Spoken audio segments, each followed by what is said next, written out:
Hey guys, we're about to go see Joker. I'm going to meet up with Paranormal Pat and everybody like that, just waiting for wifey to come along and get out of the house. Oh, there she comes. So, hope that it's going to be an interesting movie. Maybe talk a little more about it in a bit. Okay, so we're here. We're over at the theater. We're seeing Joker. And initial thoughts, I kind of don't know what to expect because it's not connected to anything, and from what the trailers and everything kind of like lead us to believe, it's just kind of like a mix. I feel it's like a mix of parts of the Killing Joke and then just like, it's a Joker origin story. What I don't want it to be, honestly, is like kind of a glorification of him, like kind of how Harley Quinn gets glorified when she's a fun character because she's kind of crazy and kooky, but at the same time, it's like the relationship in like Suicide Squad, for example, between them was really like, oh, it's to dream for, to die for, and you don't want to be like those two. So I kind of hope that it's just like one of those things where it's like we're going to look at a character study, we're going to see more information about them, and then we're going to get, something, at least like his descent into madness. It'd be kind of interesting, but I'm just hoping for a good film. If it's it's better than say Suicide Squad, that would be fantastic. All right, so we'll find out intro stuff for other people soon. Bye. Okay, so you're showing off your Joker tattoo already. Yeah. And everything started. So hey everybody, I don't know why I always start the goddamn videos off like that. Well, I didn't get a chance to ask this before. We just came out of Joker. But what were your initial thoughts before you were going to see the movie? I was skeptical about this movie. It has nothing to... Well, what are we doing? We're going to do spoilers because Okay. I don't think you can talk about this movie without spoiling it. So be warned. Yeah, so, I was going to say, okay, so that was my thing. It's it kind of, the way they were advertising it was it was have nothing to do with the DC universe, and so you kind of sit there and think, well, what direction they're going to go?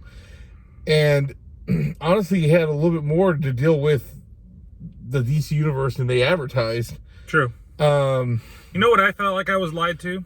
What? Because everybody's saying there's no Batman in it. Batman's fucking in this movie. Batman is technically, he's fucking in this movie. But, like that whole thing with Alamo Drafthouse saying, don't bring your kids, Batman's not in this movie. Batman's in the fucking movie. He's just not Batman. He's Bruce Wayne. Yeah, exactly. He's going to become Batman. Exactly. Bruce Wayne is Batman. Yeah. And number two, can I say, granted, okay, we saw Martha can't die again. Or can't, excuse me. Martha I was like, when that happened, right? But luckily, it's at the very end of the movie. And we never heard Martha one time. We didn't hear Martha one time. Unless you heard me when I said, why did you say that name? No, I thought you were going to hear me say, oh, not fucking again. Like, how many fucking Batman origin stories do we fucking need? But it worked with the way this movie So there's a thing. There was a bet that my wife and I had, but it wasn't a bet. She made it a bet when I never bet. She said, okay, so I said in the beginning thing, I said, I don't want them kind of glorifying Joker. And she's like, oh, and the way they do Maleficent. The way they did the Maleficent movie where she turned out to be, she's a lot nicer than she actually is. She's not actually the bad guy. There is a sympathy thing for it. But my argument in this case for this movie is I don't know what's real and what's fake. Because a lot of it is just shit in his head. I agree. And at that last part, I was like, if this is all just was in his head the whole time, I was going to be kind of pissed. But it's open-ended. Is it or is it not? I honestly... I can't tell you which one. And you know what? That makes it such a good film for me that it's open to interpretation. It's kind of like that stupid spinning top at the end of Inception, right? Does it fall over? Does it not? Is he in his dream? Is he in reality? What's going on? Oh, okay. I don't know. But now you ruined the whole thing. Oh, now I ruined the whole movie for you. But that's what it is, because there's a couple of things in here. Yeah, spoiler for Inception, which is from 2012. Next year, you're telling me Leonardo DiCaprio was in it. Oh, yeah, I'm going to tell you Leonardo DiCaprio in it, and that Kaiser Soze is not real. Oh, fuck my life. No, I just ruined Usual Suspects. But what I'm saying is that so much of the film itself is just unknown. Like, There's a couple scenes where I was just like, oh, okay, you know, like they show in the trailer, they show the chick, and like he's going out with her, and that was in his head. It was in his head the entire time. I think I'm going to take it as that it did happen. You know, I don't know, because now I'm thinking about it. Maybe he had pictured the whole thing with Bruce's parents dying, and it really did happen, and that to him is the funny joke because he imagined it and it happened. And it actually happened. But then again, as you saw when he was walking away with the red shoe prints, he obviously killed the psychiatrist. But the thing is that the psychiatrist was the social worker from the beginning of the film. Yeah. So you're like, wait, like, has he been there the whole time? Like, what's going on? See, there's so many things that you could say. There's going to be somebody that comes out and be, oh, yeah, this is the way it is. But I like it being open to interpretation. Here's the it's thing, not too, it's though. not glorifying the character. It's just showing how batshit fucking crazy he is in his fucking head. And that's the thing I was about to say is the madness that is the Joker is the madness of this movie. Yeah. Like, it was almost like you took a trip into the Joker's head and you're like, what the fuck is going on? Wait, we're going right? Oh, no, we're really going left. Oh, wait, we're going down? Oh, no, we're going sideways. You're like in Willy Wonka's fucking elevator. You know, you don't know which way you're going to fucking go. That's right. You can go up ways and sideways and down ways and left ways and right ways. And the Snozzberries taste like Snozzberries. They kind of do. But it's just so good. Joaquin Phoenix is actually really good. I have a love-hate relationship with that guy. Like, he'll be in a movie and he'll be really good, and then he'll be in Gladiator and I fucking hate him. Like, I think he's crappy. But that's me. You know, a lot of people really like him in Gladiator.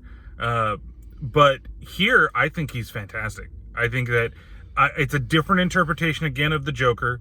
And if it truly is all, like you said, which is, I think, a very, very good point, that this is the madness of the Joker, if it's just different stages of different types of Joker's madness, he's really good.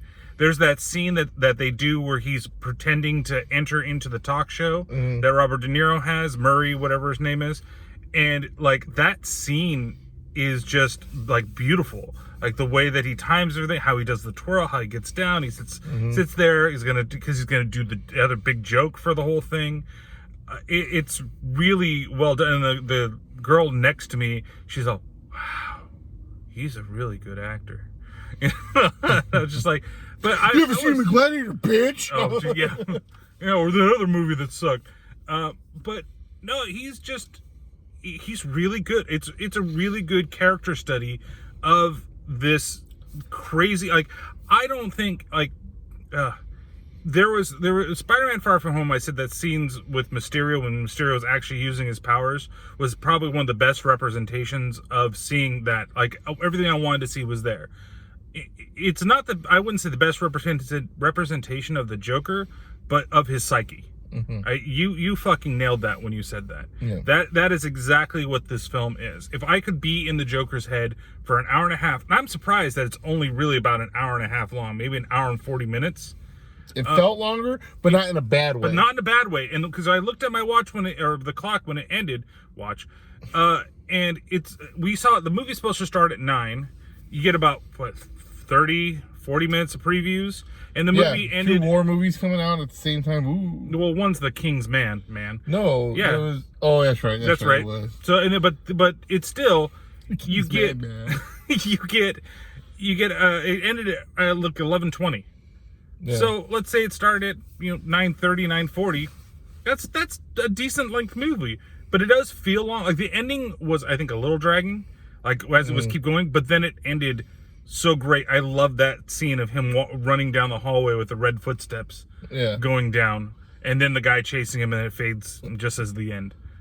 It's absolutely, like, I love just that brilliant.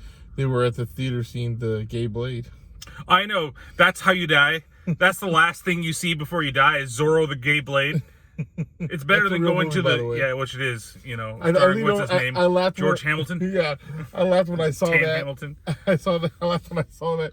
And I leaned over to Chris and said, it's a real movie, right? She goes, really? I go, yeah. Yeah, but the porno movies that were playing near the Joker where he was. Ace in the Hole? Yeah. I don't think those are real. Unless they are. Or like what's it? It's so open to interpretation.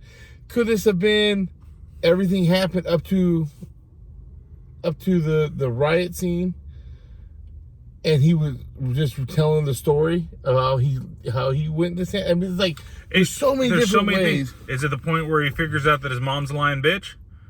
Is that the thing, or is it when he gets beat up by the kids? Maybe something snaps at that point. Yeah. There's a lot of scenes that you could be like, okay, well, this is the point when he got put away, or this is the point where you really see him snap. And it's funny because he has that laugh, which is supposed to be like a nervous tick, like almost like he has his Tourette's is laughter, right? That type of thing. But you notice it gets calmer and more controlled the more he loses control. Yeah. Like he's able to do it himself. And it's amazing to watch. And that's where, again, you don't know whether it's real or not real. Yeah. Because has he always been able to control it?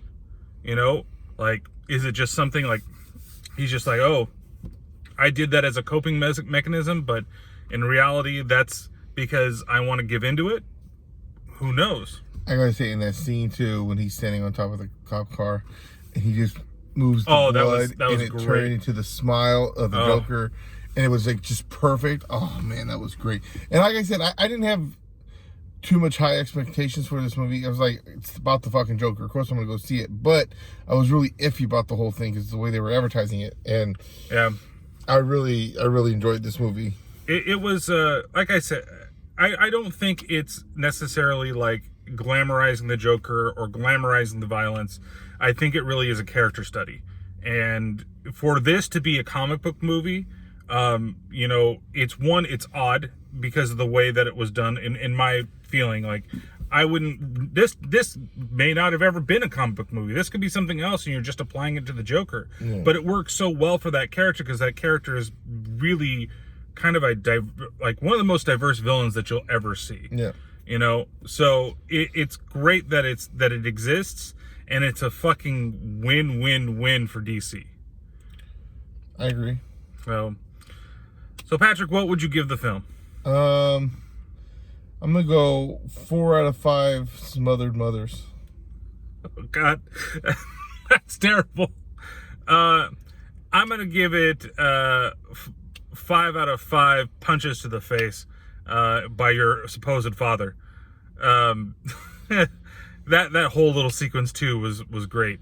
I really like this movie. And the more I keep thinking about it, the more I like it. The more you think about this too, though, is like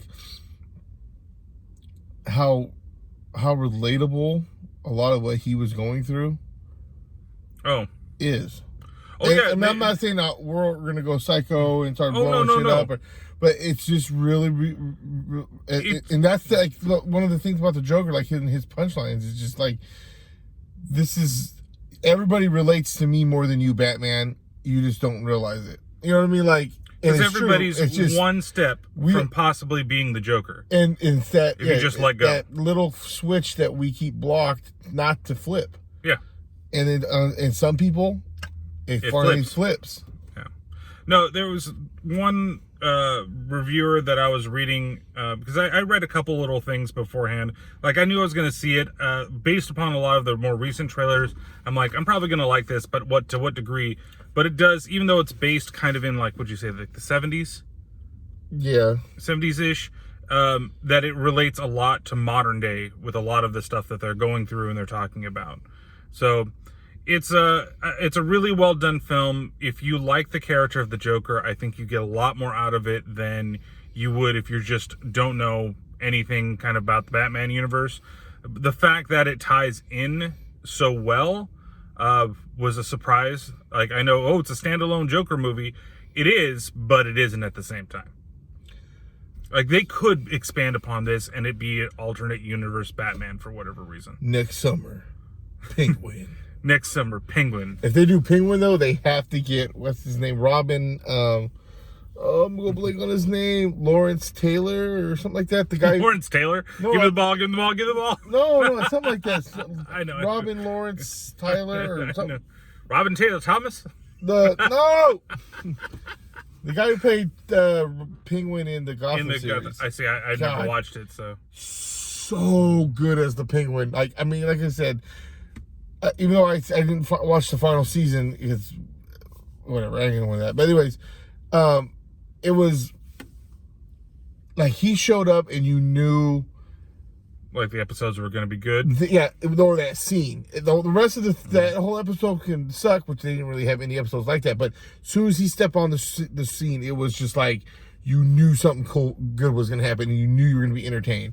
So that's why if they make this new Batman movie with Twinkle Toes, I think that they should bring him in as Penguin. Penguin instead of Jonah Hill. No, they're talking about making him Riddler. I heard. Really? That'd be weird, fat Riddler. Oh, well, I guess they do it. They're looking for a black poison ivy. That's not being racist, but I'm sorry.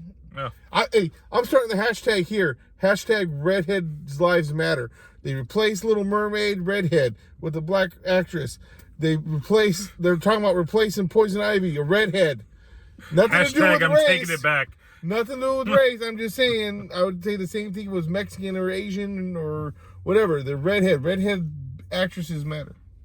All right, so plugs in? I don't know if I want to now. Oh, yeah. No, Paranormal Pat at Paranormal Pativity Podcast. Follow me on Twitter, Instagram, and IGTV at Paranormal Pat64. And you can email me at Paranormal Pativity. It'll be in the comments. Yeah, it's going to be down there. Fuck you. Yeah. Hey, it has nothing to do with being racist or nothing. I don't care. I didn't say anything. Just said your shit's going to be in the comments. I'm just making down below. I'm just making the point that of course, two of my favorite next you're going to be coming out with Jessica Rabbit, and it's not going to be a redhead. It's going to be some, like it could be like a or something. Big busty Asian or something like that. That'd be okay. They like rabbits. As long as she's redheaded. I guess so. Well, anyway, so don't forget to go ahead and check out the latest episode of the podcast, which is on Evil Dead. The whole month's going to be Evil Dead movies. So we're starting with the first one for the first one, and then going on in a little bit of a different tangent for the second. And then 3131, you'll notice on the channel, it's been a lot more active because there's been a bunch of reviews coming up. So they're going to continue. They're all going to be just short little ones of the movies that I've seen. He's doing it too. YouTube channel, Paranormal Pativity Podcast. And he's doing a lot. He's doing a different theme than I am. I'm doing totally 80s, so I'm only watching 80s horror. And he's watching sequels that he's never... series he's never finished. Either I've never seen or I've never finished. I do suggest watching the Slumber Party Massacre series. All three are on Shudder. I already have mine set, but I'll check them out.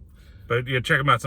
Definitely check out the first one. I don't know so much about the second one. You'll hear about that one tomorrow, or whenever that one was released. And I fucked up on that video too. So son of a bitch. Anyway, we'll see you next time for the next movie, whatever the next movie possibly is. So later, deuces.